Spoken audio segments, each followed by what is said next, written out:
Hello गरुडेरियंस and welcome to the channel. So अभी तक आपने इस चैनल को सब्सक्राइब नहीं किया तो कर लीजिए।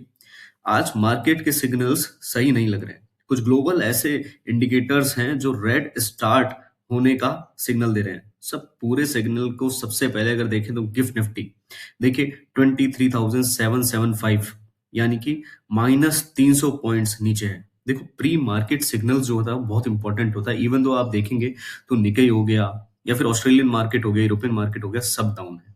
सो नेगेटिव सेंटीमेंट जो ग्लोबल घटना के ऊपर हो रही है, राइट। वीकेंड पर क्या हुआ कि जो यूएस इजराइल एंड ईरान के बीच में जो तनाव हो रहा है, राइट, एंड तो उस पे एक समझौता डील हुआ था, एक पीस डील हुआ था, पर वो फेल हो गई। ये सिर्फ एक बातचीत का फेल होना नहीं है, इसके बाद एक बहुत बड़ा मिलिट्री एंड इकोनॉमिकली कदम उठाया गया। देखिए यूएस नेवी बहुत पूरे फोर्स पे पूरे के पूरे जो है नाकाबंदी कर रही है पूरे ईरान के आसपास। तो इसका मतलब क्रूड ऑयल महंगा हो जाएगा, वो आज देखने को मिला। देखिए मंशा को समझने के लिए एक एनालिस्ट पता है क्या देखते हैं कि सबसे पहले आप देखिए क्रूड ऑयल क्या है, इसका मकसद क्या है। क्योंकि ईरान का जो तेल है उसके फ्लो को रोकना ही है, उस पर एक सीधा दबाव डालना ही है। अगर ईरान के ऊपर सीधा दबाव डालना है तो उसका पूरा क्रूड ऑयल बंद कर दो, राइट। तो इसका टर्मोइल शुरू हो चुका है।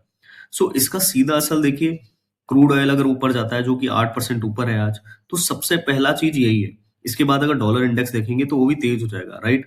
अभी हमको ये देखने को मिला था कि 95 के नीचे जो है वो इंडियन रुपी आने को दिख रहा था, मगर ये फिर से और गिरावट कर रहा है, राइट। रुपए के अंदर ये कमजोरी बहुत ही दिक्कत दे सकती है। दलाल स्ट्रीट पर इसका प्रभाव जरूर पड़ेगा। इसका मतलब पता है क्या है? महंगाई बढ़ने का खतरा है और कंपनी की जो मुनाफा है ना उसमें भी दिक्कत आएगी।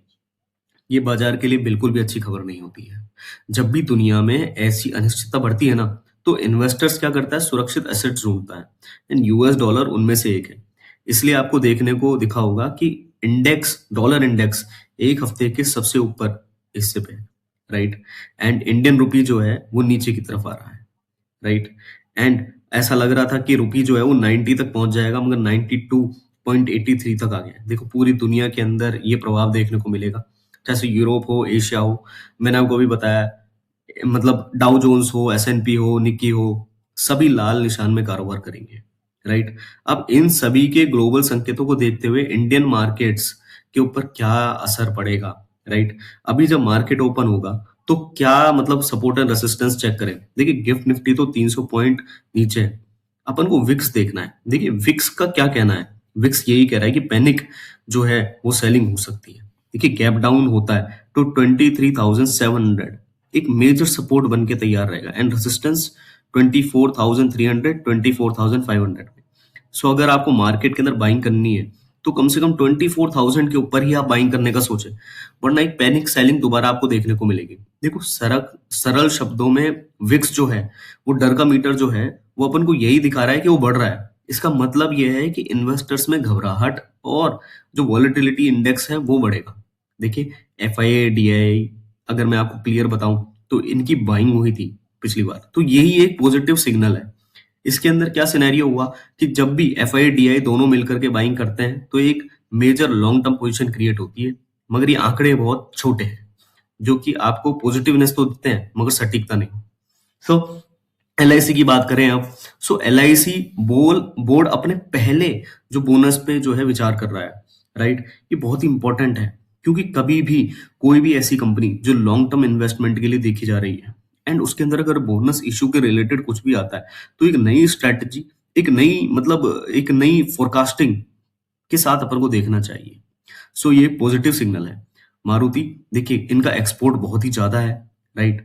एंड अगर सन फार्मा की बात करें तो सन फार्मा को क्लियर देख सकते हैं, जो ऑर्गेनन इनको के लिए 12 अरब डॉलर के मतलब इन्वेस्टमेंट की, मतलब बहुत बड़ी इन्वेस्टमेंट है ये, उसके लिए आगे बढ़ रही है। सो ये इंपॉर्टेंट हो जाता है सन फार्मा के लिए एंड सन फार्मा के इन्वेस्टर्स के लिए, क्योंकि मार्केट के अंदर ऐसे पोजीशंस बहुत कम बनते हैं जिसमें लॉन्ग टर्म स्ट्रेटेजी बिल्ड हो। देखिए मारुति सुजुकी की मैं बात कर रहा था, एंड महिंद्रा एंड महिंद्रा। देखिए महिंद्रा एंड महिंद्रा की एक सब्सिडरी है जिसको वो बेच रहे हैं। हालांकि ये पॉजिटिव न्यूज है मगर इसे नेगेटिवली ट्रीट किया जाएगा आज। क्यों? इसके पीछे एक बहुत बड़ा कारण है। देखिए इसके पीछे एक बड़ा कारण ये है कि वो एक लॉस के अंदर उसको जो है वो वाइंड अप कर रहे हैं। सो ये देखना बहुत जरूरी होता है कि कंपनी जो है वाइंड अप तो कर रही है पर इसका नेगेटिव इंपैक्ट क्यों है, तो फंडामेंटल्स जानना बहुत जरूरी है। सो वेदांता हो गया, टीसीएस हो गया, एचयूएल हो गया, ये बहुत ही इंपॉर्टेंट स्टॉक्स हैं जो आज न्यूज़ में रहेंगे। वेदांता ने काफ़ी सारे एमओयूज़ जो हैं वो साइन अप किए थे, जिसकी वजह से इनको बहुत ही इम्पोर्टेंस मिल रही है, राइट? एंड पूरे के पूरे सेक्टर में लीडर बने हुए हैं। टीसीएस ने बहुत सारी ऐसी जॉब ऑफर्स की है, जिसकी वजह से हो सकता है आने वाले क्वार्टर के अंदर इसका इम्पैक्ट देखने को मिले। मैं ये तो नहीं कहूँगा कि मेजर इम्पैक्ट देखने को मिलेगा, पर हिस्टोरिकली ये देखा गया है कि जब भी कोई भी आईटी शेयर एक क्रिएट कर देता है, जॉब ऑफर्स कुछ क्रिएट कर देता है, तो शेयर होल्डर्स के लिए ये थोड़ी-सी दिक्कत भरी बात हो जाती है, क्योंकि अगर नए जो एम्प्लॉइज़ आएँगे तो उनके लिए पैसा, इन्वेस्टमेंट, ट्रेनिंग ये सब लगता है, राइट? तो एक नेगेटिव इम्पैक्ट डालता है, जो कि टीसीएस के लिए सही नहीं है। एचयूएल एफएमसीजी शेयर है, इन्होंने एक नया जो सीईओ अपॉइंट किया है। सो आगे की रणनीति क्या कहती है, राइट? ओपनिंग देखो एक गैप डाउन के साथ है, धैर्य रखिए, कोई भी ऐसी शॉर्ट पोजीशन मत लीजिए लॉन्ग के अंदर कन्वर्ट हो जाए, राइट? कोई भी ऐसे शॉर्ट्स मत खरीदिए, राइट? जो अपनी पुट है उस पे आप धैर्य बनाए रखिए। 15 मिनट्स का जो है आप प्रॉपर चार्ट देखिए। अगर आपको चार्ट देखने में दिक्कत आती है तो आप हमसे कनेक्ट कर सकते हैं, आप हमसे कांटेक्ट कीजिए, आप हमसे, हम आपको बताएंगे कि किस तरीके से आप चार्ट ट्रेडिंग कर सकते हैं। क्रूड ऑयल पे अपनी नजर रखो, राइट? क्रूड ऑयल 104 के पार अगर हो जाता रहा है तो दिक्कत की बात है, ठीक है? स्ट्राइक देखिए, आप सख्त रहिए। एंड इसी के साथ आप चैनल को कर लीजिए सब्सक्राइब, ऐसे ही गुड न्यूज़ एंड ऐसी ही जो सपोर्ट एंड रेजिस्टेंस फॉर्मेशंस के लिए। सो इसी के साथ मैं आपको कहूँगा अलविदा। धर्मो रक्षति रक्षितः।